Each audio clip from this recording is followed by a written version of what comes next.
I, a 26-year-old male, am still living at home after getting my computer science degree because Bay Area rent is insane, and I've been trying to build up my web development business. That office space wasn't just a room, it was the converted garage where I've been working 60-hour weeks for the past 3 years, landing clients and building my portfolio, while paying $850 a month rent to my parents, plus utilities plus groceries half the time. My brother Ethan, a 19-year-old male, sat across from me with his smug little smirk, the golden child extraordinaire. He failed out of community college twice, but somehow Mom and Dad still think the sun shines out of his ass. He wanted my workspace for his streaming career, which consists of him playing Valorant badly for an audience of maybe 12 people. Mom chimed in, not even looking up from her phone. Ethan needs the space for his equipment. His followers are really growing, and this could be his big break. Yeah, all 38 of them. Meanwhile, I just landed a $5,000 contract last month that helped pay for the new water heater when theirs crapped out during Christmas. Not that anyone bothered to say thanks. Dad added through a mouthful of fries, "Your brother needs privacy. The living room isn't cutting it. Privacy for the kid who hadn't contributed a single dollar to this household." Meanwhile, I've been the one reshingling the roof last summer, fixing Mom's car when it broke down, and upgrading the home network when Dad kept bitching about his Netflix buffering. I've dumped at least $9,000 into this place over the past year, and they act like I'm some random tenant they're doing a favor. Ethan kept grinning wider, like he'd won something. That's how it's always been, him taking, me giving since we were kids. He was the special one who needed extra help, extra attention, extra everything. When I made honor roll, they nodded. When he passed a class with a C-, they took him out for ice cream. I stabbed at my fries, ketchup splattering on the tablecloth. Mom frowned at the mess, but honestly, I was too pissed to care. The garage was my space, my sanctuary from their chaos, but clearly, I wasn't even entitled to that. Dad offered, "You can set up in the basement," like he was being generous. The basement, with its half-finished walls, concrete floor, and that persistent mildew smell, where the Wi-Fi barely reaches and the ceiling is so low I have to hunch, where they store all their crap. But I just nodded because what else could I do? I've spent my whole life being reasonable while they catered to Ethan's every whim. That night, I sat in my garage office, staring at the setup I'd built, the custom desk I'd made from reclaimed wood, the perfect cable management, the sound absorption panels I'd installed. 3 years of building my space, my business, and they were giving it to a teenager who couldn't even be bothered to wash his own dishes. Something inside me just snapped. I should probably back up and explain the Ethan situation because it's key to understanding why this desk thing hit me so hard. From day one, this kid has been treated like he's made of glass. When we were growing up, if I got a B+, Dad would ask why it wasn't an A. If Ethan got a C-, they'd celebrate like he'd won a Nobel Prize. "He's just wired differently," Mom would say. "He needs more support." Meanwhile, I was the responsible one who had his act together. Translation: the kid they didn't have to worry about, so they didn't. When I was 16, I saved for 6 months to buy my first laptop. Ethan got the newest iPhone for his 12th birthday because all his friends had one. I busted my ass for a scholarship to state. Ethan flunked out of community college, and they blamed his professors for not understanding his learning style, then paid for him to try again at a different school, which he also flunked out of. When I moved back home after graduation, the deal was I'd pay rent and stay until I got established. Reasonable. But somehow, I also became the in-house tech support, handyman, and emergency fund. Last year, the furnace died during the coldest week of January. Repair bill, $2,700. Guess whose savings paid for it? Not my parents, who both work decent jobs. Definitely not Ethan, who was between opportunities. Me, with the promise they'd pay me back soon. Still waiting on that. 3 months ago, Dad's car needed a new transmission. $1,800 from my client funds. Last summer, I spent 2 weeks replacing the deck that was rotting through, paid for the materials, did the labor, while Ethan played video games inside. When they had friends over to see the new deck, Dad joked, "Yeah, got it done for cheap," never mentioned I built the damn thing. Every time I try to bring this stuff up, Mom gets teary and Dad gets defensive. "Family helps family," he'll say, but it only ever seems to go one direction. So yeah, the garage workspace meant a lot to me. It was the one place in this house that was mine, where I built something from nothing, and now they were handing it to Ethan because his streaming career might take off someday. That night I couldn't sleep, just lay there cataloging every time they'd chosen him over me, every time they'd taken from me to give to him, every time I'd swallowed my anger and played along. Not anymore. The next morning, I skipped the usual family breakfast. I couldn't stand to look at Ethan's smug face or listen to Mom talk about how they'd redecorate my workspace for him. Instead, I sat in my car in the driveway, scrolling apartment listings. I'd been saving for my own place, but the way Bay Area rent is, I figured I needed at least another year, but I'd live on ramen if I had to. I found a studio in Oakland, 500 square feet, dated kitchen, but it had a decent-sized alcove, perfect for my desk setup. $1,850 a month, which was actually below market for anything not actively on fire. The landlord wanted first, last, and security. $5,550 upfront. I had $8,200 saved. It would be tight, but doable. I fired off an email with my credit score and income verification from my business. Got a response within an hour. Available now, can you come see it this afternoon? Hell yes, I could. The place was exactly as advertised. Small, slightly worn around the edges, but clean, big windows, no mildew smell, no. Ethan. No parents acting like every dollar I earned belonged to the family fund, which somehow always got spent on whatever Ethan wanted. I'll take it, I told the landlord. A chill older lady named Janet who said she preferred renting to quiet professionals over party kids. I signed the paperwork on the spot, paid the deposit, got the keys. Holy shit, just like that, I had my escape plan. Driving home, I felt this weird mix of triumph and fury. I should have done this years ago. Instead, I'd been bankrolling a family that saw me as nothing but a resource to exploit. Well, resources can dry up. I didn't tell them about the apartment. Instead, when Mom texted asking if I could pick up groceries on the way home, I wrote back, sure, like nothing had changed. But I didn't buy the usual $200 worth, just milk and bread, the bare minimum. Where's the rest? She asked when I walked in with one sad little bag. Budget's tight this month, I said, shrugging. Figured we could all chip in. The look on her face, like I'd suggested we start eating the furniture. But you always get the groceries on Tuesdays. Yeah, well, things change. Dad was in the garage, my garage, measuring for Ethan's new streaming desk.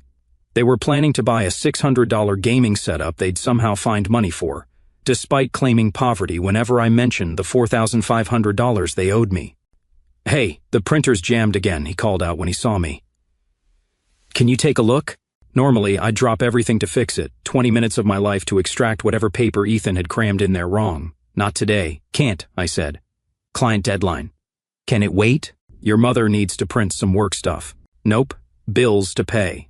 I walked past him to my soon-to-be ex-office and started casually sorting through my things, not packing, not obviously, but taking inventory. That night, the printer remained jammed. Mom had to go to Kinko's. Dad grumbled about family responsibilities. I just worked on my laptop, wireless headphones on, a small smile playing at my lips. The next day, Ethan cornered me in the kitchen. Dude, can you drive me to Brandon's? My car is making that noise again. His car, actually my old Honda that I'd fixed up and stupidly sold to him for half its value when he got his license, which he hadn't maintained once. Take the bus, I said, not looking up from my coffee. The bus? It's like 5 miles. Sounds like a personal problem. He stormed off to whine to Mom. 10 minutes later she appeared, that disappointed look she'd perfected. Ryan, your brother needs a ride. It would only take 20 minutes. I've got work. You're just sitting there drinking coffee. Yeah, on my break from work that pays my bills. And yours, apparently. Her mouth opened and closed. She wasn't used to pushback from me. Small rebellions, but man, they felt good. By day 3 of Operation Take Back My Life, cracks were showing in the family system. The lawn, which I'd mowed every Sunday since high school, was getting shaggy. The dishes were piling up in the sink. Usually, I loaded the dishwasher without being asked. The Wi-Fi kept dropping because I hadn't reset the router in the usual spots where it got glitchy. Little things. Things they'd taken for granted that I would handle. Dad finally approached me Thursday night, awkwardly hovering in my doorway. So, the lawn's getting kind of out of control. I glanced up from my laptop. Yep, sure is. I figured you were going to mow it last weekend. Nah. A long pause. Are you going to mow it this weekend? Wasn't planning on it. Back to my screen. He shifted uncomfortably. Is something wrong, Ryan? You seem off lately. That was Rich.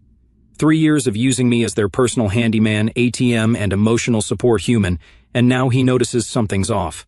Just busy with work, I said blandly. Well, we're family. We all need to pitch in. I finally looked up at him, letting the words hang there. We all need to pitch in.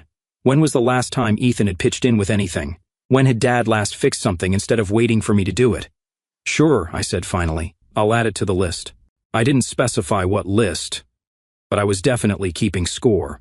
The next morning I woke up to raised voices downstairs. I peeked over the banister to see Ethan and Dad arguing about the yard.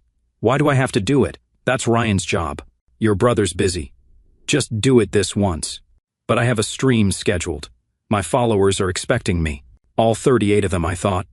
Then reschedule it, Jesus Christ, Ethan. It's just lawn mowing.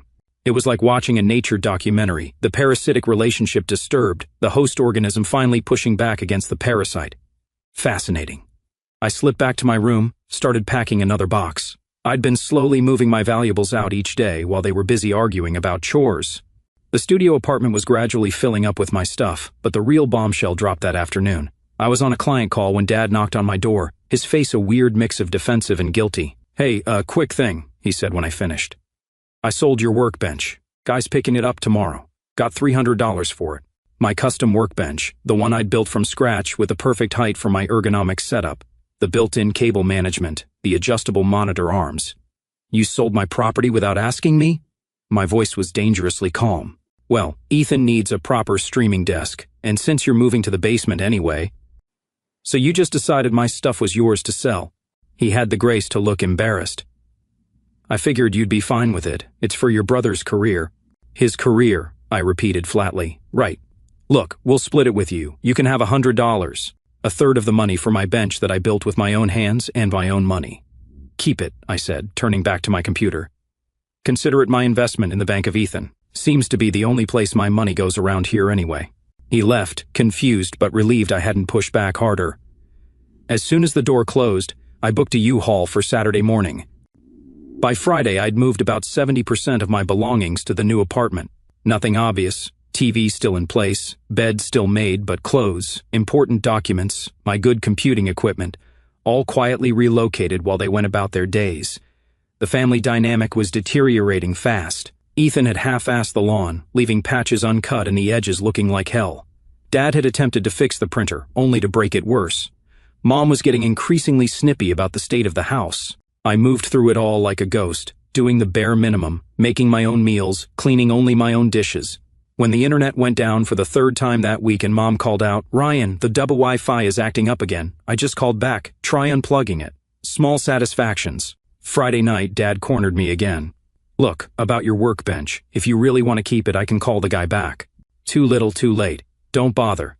Ethan's pretty excited about setting up the garage. Maybe you could help him get everything arranged this weekend. You know, make it a brother thing. I almost laughed in his face. A brother thing after they'd taken my space, tried to sell my property, and treated me like the help for years. "I've got plans," I said. "What plans?" "My plans." I brushed past him, headed to my room to pack the last essentials. He followed me up, hovering anxiously. "Ryan, what's going on with you lately? Your mother's worried." Of course, not I'm worried, but your mother's worried. Classic dad deflection. "Nothing's going on," I said, carefully neutral. "Just establishing some boundaries." Boundaries? We're family. And there it was, the magic word that was supposed to excuse everything. Family. The get-out-of-jail-free card they played whenever they wanted something from me. Yes, I agreed. We are family. Which is why it's interesting that when Ethan wants something, it's, we need to support each other. But when I need something, it's, you're an adult, figure it out. Dad's face flushed. That's not fair. We've supported you plenty. Name one time in the last year you've helped me with anything. One time you've put my needs first. He opened his mouth, then closed it, then tried again. We let you live here, don't we? I pay rent. $850 a month, plus utilities, plus groceries half the time, plus every emergency repair in this house. I'm not living here, Dad. I'm subsidizing all of you. That's ridiculous. You're twisting things. Am I? How much have I spent fixing this place up in the last year? The furnace, the deck, your transmission. Over $8,000. How much has Ethan contributed, ever? He didn't have an answer for that. And now you're taking my workspace, the one place in this house that's actually mine, and giving it to him, then selling my property without asking. So tell me again how this is a two-way street. Dad's expression cycled through anger, defensiveness, and finally uncomfortable realization. We didn't think... No, I cut him off. You didn't. I turned back to my closet, started pulling out the last of my clothes, not bothering to hide it now. "What are you doing?" Dad asked, his voice suddenly uncertain. "Packing." "For what?" I stopped, looked him dead in the eye. "I'm moving out tomorrow." The shock on his face would have been comical if it wasn't so pathetic. Moving out? Where? Why didn't you tell us? Signed a lease last week. And I'm telling you now. But the basement. We figured that I'd keep bankrolling this household while you guys kept taking? Yeah, that was the plan, wasn't it? He didn't deny it, which told me everything. Ryan, let's talk about this. Your mother will be upset. I'm sure she will be. The ATM is leaving. He left, shell-shocked, and I heard the murmur of urgent voices downstairs. I kept packing, methodical and calm. The storm was coming, and for once, I wasn't going to be the one cleaning up after it. Saturday morning, the U-Haul was parked conspicuously in the driveway, me carrying out the last of my boxes while the family watched in various states of distress. Mom was crying, of course, her go-to manipulation tactic. I don't understand why you're doing this. Why not talk to us first? Like you talked to me before deciding to take my workspace? I loaded another box, not breaking rhythm. That's different. Ethan always needs. Ethan always gets. I'm just finally taking myself out of the equation. Dad was alternating between anger and bargaining. This is childish, Ryan. Running away because you didn't get your way. Not running away, I corrected, hefting my computer tower into the truck. Moving on, there's a difference. Ethan was sulking on the porch, his future streaming career suddenly in jeopardy without me there to set up his equipment and troubleshoot his technical problems. What about my desk? He whined. Dad already sold yours. Yeah, sounds like a you problem, I replied, echoing his own favorite phrase back at him. Mom followed me back into the house, still sniffling. I just don't understand where this is coming from. We're family. I stopped, set down the box I was carrying, and faced her directly. Let me make it crystal clear then. I walked to the kitchen, grabbed a marker from the drawer and a piece of paper from the printer they still hadn't fixed. In large letters I wrote, Ryan's contributions last 12 months, rent paid, $10,200, utilities, approximately $1,800, groceries, approximately $4,800, furnace repair, $2,700, dad's transmission, $1,800, deck rebuild, $1,100 plus 80 hours labor, regular home, maintenance, $2,400 approximately, tech support, countless hours, total, $24,800 plus. Ethan's contributions, 0. Attitude, priceless. I stuck it to the fridge with a magnet. That's where this is coming from. Mom stared at the list, her tears suddenly drying up. It hasn't been that much. Check my bank statements. I kept records. Dad had wandered in and was reading over her shoulder, his face draining of color. The furnace wasn't that expensive, he protested weakly. $2,700. I have the receipt. You said you'd pay me back when things eased up. That was 11 months ago. They exchanged uncomfortable glances. We've been meaning to, Mom started. Save it, I cut her off. I don't even care about the money anymore. What I care about is that I've been keeping this household afloat for years, and you still treat me like I'm the selfish one when I need something. You still put Ethan first every time, even though he contributes nothing. He's younger, Dad tried. He's still finding his way. He's 19. I was working 2 jobs at 19, paying for my own car, my own phone, my own everything. That's because you were more responsible. Mom's voice trailed off as she realized what she was admitting. Right. I was responsible, so you burdened me with everything. He's irresponsible, so you burdened him with nothing. And now you're genuinely shocked that I'm leaving. I picked up my box again. Ryan, wait, Dad said, his voice no longer angry but genuinely alarmed. Let's figure this out. We can make this right. Too late. I signed a lease, paid the deposit. My name's off the utilities here as of Monday. That landed like a bomb. What do you mean your name's off the utilities? Mom asked. I mean, I've been paying the internet, the streaming services, and half the power bill. I called yesterday and had everything transferred or canceled. You've got about 48 hours to figure out new arrangements. Ethan appeared in the doorway, finally catching on that his comfortable life was about to change dramatically. You can't just leave, he protested. Who's going to fix the printer or the Wi-Fi when it goes down? I couldn't help but laugh. That's your first concern? Not how will we pay the bills, but who's going to fix your shit for free? I brushed past him, carried the box to the truck. Mom followed me out, now in full panic mode. Ryan, please. We didn't realize how much you were doing. We can work something out. Your father and I will pay you back. With what money? You guys live paycheck to paycheck. We'll figure it out. Please, just don't do this. I closed the U-Haul's rear door, locked it. I've already done it. I'm not asking for the money back. I'm not even asking for an apology, though that would have been nice. I'm just done being the family ATM. But what about Ethan? She asked, and I almost admired her dedication to keeping him at the center of everything. What about him? He's an adult. Let him get a job. He can't find anything in his field. His field? He's a college dropout who plays video games badly on the internet. That's not a field. Harsh but true, and long overdue. Dad had stormed back inside but now reappeared with his wallet. He pulled out 520s, his standard emergency cash. Here, he said, thrusting it at me. For the furnace. It's a start. I looked at the money, then back at him. Keep it. You're going to need it. I climbed into the U-Haul. Mom was openly sobbing now. Dad looked shell-shocked, and Ethan was furiously texting someone, probably complaining about his terrible family. I'll call you when I'm settled, I told them, which was more courtesy than they deserved. As I pulled away, I glanced in the side mirror. They stood in the driveway, looking lost. For the first time in their adult lives, they were going to have to solve their own problems. The first week in my new place was blissful. No one barging in asking for tech support, no family dinner guilt trips, no expectation that I'd drop everything to show up for Ethan. Just me, my reclaimed workspace set up exactly how I wanted it, and the glorious silence of a space that was 100% mine. I got a text from Mom the day after I left. The internet's not working. Did you really cancel it? I didn't respond. Let them figure it out. 3 days later, a call from Dad. The hot water heater is making a noise. YouTube has lots of DIY videos, I suggested and hung up. By the end of the week, the texts were coming hourly. The printer still wasn't working. The yard was a jungle. None of them knew how to reset the router properly. The streaming services were gone. Ethan's career was stalled because he couldn't figure out how to set up his equipment. Can you just come over for an hour? Mom pleaded. We'll pay you. My contractor rate is $95 an hour, 2-hour minimum, payment up front, I replied. That shut her up for a while. But the following Tuesday, exactly 10 days after I moved out, the real crisis hit. I got a panicked call from Dad at 8 in the morning. The furnace quit again. The house is freezing. It was mid-February, temperatures in the 30s at night. Call the HVAC company, I suggested. They want $200 just to come out, plus parts and labor. Welcome to home ownership. Ryan, please. We don't have that kind of money right now.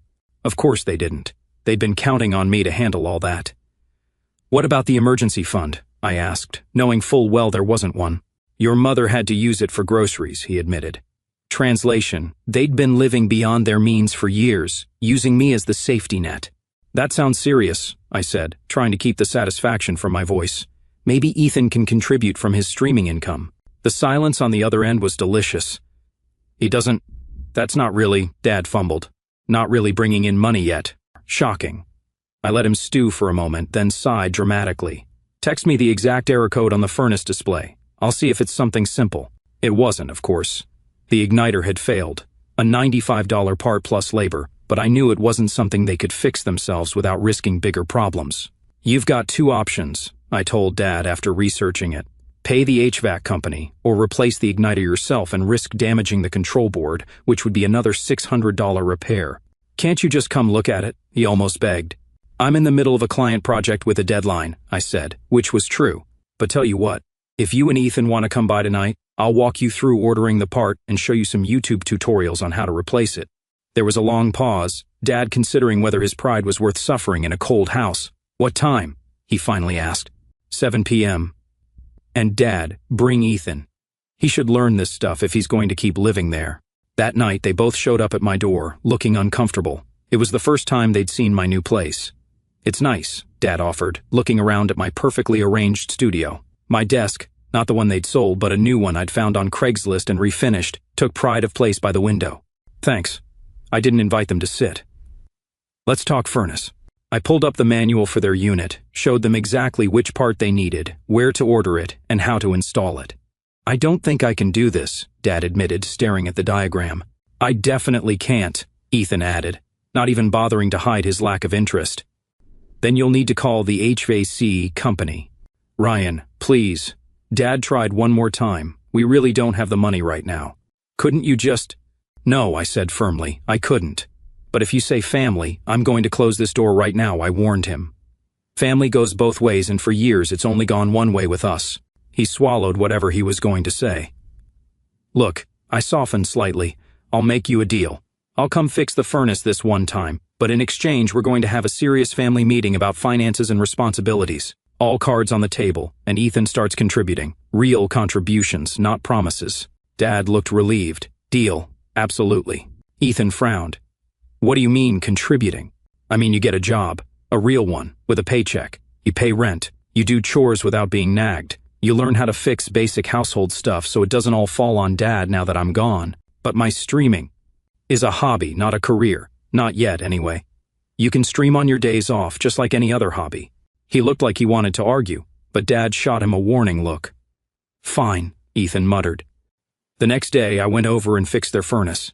It took about an hour, start to finish. Then I called a family meeting at the kitchen table. I laid it all out, their actual expenses versus income, the reality of what it would cost to replace all the services I'd been providing for free, and a proposed budget going forward, including $250 per month rent from Ethan. That's not fair, he protested. I don't have any money. That's why you'll get a job, I explained, like I was talking to a toddler. McDonald's is hiring, so is Target, so is every warehouse in the area. Those aren't real jobs. They pay real money. Money you need. Mom looked teary again. Ryan, he's not like you. He struggles with what exactly? He's not disabled. He's not sick. He's a perfectly healthy 19-year-old who's been allowed to coast because it was easier than holding him accountable. Dad, surprisingly, backed me up. Your brother's right, Ethan. Things need to change around here. The look of betrayal on Ethan's face was priceless. He wasn't used to Dad taking anyone's side but his. This is bullshit, he declared, standing up. I'm not getting some lame-ass job just because Ryan decided to be a dick about money. Yes, you are, Dad said, his voice firmer than I'd heard it in years. Or you're finding somewhere else to live. Holy shit, actual parenting happening before my eyes. Ethan stormed out, slamming his door like the adult he definitely wasn't. He'll calm down, Mom said, but she sounded uncertain. And if he doesn't? I asked. Dad sighed heavily. Then he really will have to figure something else out. We can't keep going like this. I hadn't expected that. Maybe, just maybe, they were finally getting it. What about you? I asked. I meant what I said about all cards on the table. I've been subsidizing this household for years. That stops now. They looked at each other, then nodded slowly. We'll figure it out, Dad said. Get on a budget, maybe pick up some extra shifts. Good, I said, standing up. I'll check in next week to see how it's going. As I headed for the door, Mom called after me. Will you come for dinner sometimes? Not to fix things, just to visit? I paused. Maybe. Once you guys get your house in order, literally and figuratively. 3 weeks later, Ethan got a job at a warehouse, entry-level but decent pay. The look on his face the first time he had to hand over rent money to Dad was something I'll treasure forever. Dad dug out his old tools and started learning basic home repairs from YouTube. Mom set up a real budget and stuck to it. They even started paying me back for the furnace, small amounts but regular. And me, I'm killing it at my new place. Business is booming now that I don't have family drama eating up my mental bandwidth. I've got boundaries, I've got peace, I've got that satisfying feeling that comes from watching people finally face reality. I still go over for dinner occasionally, but now when something breaks, I don't automatically jump up to fix it. I watch as Dad and Ethan figure it out together. It took burning it all down to build something better, and I don't regret it for a second. It's been half a year since I moved out and forced my family to face reality, and the transformation is actually kind of shocking. Last weekend, I stopped by for the monthly family dinner we've established, on my terms, where I'm a guest, not the household ATM or repairman. The lawn was actually mowed, the kitchen sink wasn't piled with dishes, and most surprisingly, Ethan wasn't glued to his gaming setup. Turns out the golden child learned some harsh lessons these past months. His streaming career hit a wall fast once he had to balance it with his warehouse job. No more 12-hour gaming marathons when you've got an 8-hour shift moving boxes. He bitched about it constantly at first, according to Mom, but something unexpected happened. He got promoted to shift lead last week, Dad told me proudly over pot roast, the youngest one they've ever had in that position. Ethan actually looked embarrassed by the praise, which was new. It's not a big deal, he said. Just means more responsibility for barely more money. Welcome to adulthood, I said. But without the bite I would have had before. The real shocker came after dinner when the dishwasher made a weird grinding noise mid-cycle. Dad muttered, then, instead of looking at me expectantly, turned to Ethan. Can you take a look at that tomorrow? Probably just something caught in the filter. And Ethan just nodded, like this was normal, like he'd been handling household maintenance all along. He's gotten pretty good with basic repairs, Mom explained, seeing my surprised face. After you left and the toilet broke for the 3rd time, he finally took initiative. YouTube tutorials. Ethan shrugged. Same ones you used to watch. I almost fell out of my chair. Later, Dad walked me out to my car and awkwardly handed me an envelope. Inside was $500 cash. It's not everything we owe you, he said quickly, but we've been putting aside a little each month. Figured we'd start making real payments, not just token ones. I was genuinely speechless. For years, money had only flowed one direction in this family, from my pocket to theirs. This reversal felt alien. Thanks, I finally managed. I appreciate it. We should have done better by you, Dad said, staring at his shoes. I didn't realize how much we were taking advantage until you weren't there to take advantage of anymore. It's not an excuse, but I'm sorry. Again, words I never thought I'd hear. Ethan's different too, he continued. Having real responsibilities, earning his own money, it's been good for him. Made him grow up. Better late than never, I said, but without rancor. Yeah. Dad hesitated, then asked, You doing okay? Place working out? Better than okay, I told him truthfully. Business has doubled since I moved. Turns out, not having my resources drained constantly lets me focus on actually building something. He winced slightly but nodded. You deserved better from us. As I drove home, I realized something had shifted fundamentally. My family hadn't just adjusted to my absence, they'd actually grown from it. Ethan was developing into a functioning adult. My parents were taking responsibility for their finances, and most importantly, they were finally acknowledging what they'd done. Obligatory disclaimer, yeah, I know some of you will say I should have cut contact completely. Trust me, I considered it. But despite everything, they're still my family. I'm not saying everyone should reconcile. Some families are truly toxic beyond repair. But in my case, once they showed actual change and remorse, I decided a controlled relationship was worth trying. Your mileage may vary. The following week, I got a text from Ethan that nearly made me crash my car. Hey, got a bonus at work. Wanted to pay you back for the bike Dad sold. It was a dick move. Let me know your Venmo. I'm not making this up. I literally had to pull over because I thought I was hallucinating or someone had stolen his phone. I actually checked if I was hallucinating. The golden child acknowledging a wrong and offering to make it right without being forced. I sent him my Venmo info, half expecting nothing to come of it. 10 minutes later, $300 hit my account with the note, for the bike. Sorry it took so long. It wasn't just about the money, it was the recognition, the acknowledgement that what had happened wasn't okay. That weekend, something even weirder happened. Ethan called, not texted, actually called, and asked if I'd help him set up a basic budget spreadsheet. The warehouse is offering a 401k match, and I don't know shit about investing, but I figure I should start. I invited him over, showed him how to track expenses, explained compound interest, and set him up with some basic financial literacy resources. The entire time, he paid attention, asked questions, took notes like an actual adult human. As he was leaving, he paused at the door. Your place is really nice. Way better than that moldy basement they were going to stick you in. Thanks. I like it. He shifted awkwardly. I was a real asshole about the garage, and a lot of other stuff. I didn't realize how much you were carrying for everyone. I hadn't expected an apology from him, not ever, really. Water under the bridge, I said, meaning it. Mom and Dad really miss having you around, he added. Not just for fixing stuff, they actually miss you. I miss certain things too, I admitted. Not the exploitation part, but the good parts of family. He nodded, understanding. For what it's worth, I'm glad you stood up for yourself. Shit needed to change. Now, 6 months out, I can honestly say my scorched earth exit was the best thing I could have done, not just for me, but for all of us. Mom and Dad are on a budget for the first time in their adult lives. They've started building an emergency fund. Dad's become surprisingly handy around the house. Ethan's not just working, he's thriving with actual structure and expectations. He still games and streams occasionally, but as a hobby, not a delusional career plan. He's talking about taking classes at community college again, but with a realistic plan this time. And me? I've started dating again, joined a rock climbing gym, expanded my client base. All the energy that used to go into propping up my family now goes into building my own life. I still maintain firm boundaries. I don't lend money. I don't drop everything to fix their problems. But the dynamic has completely transformed.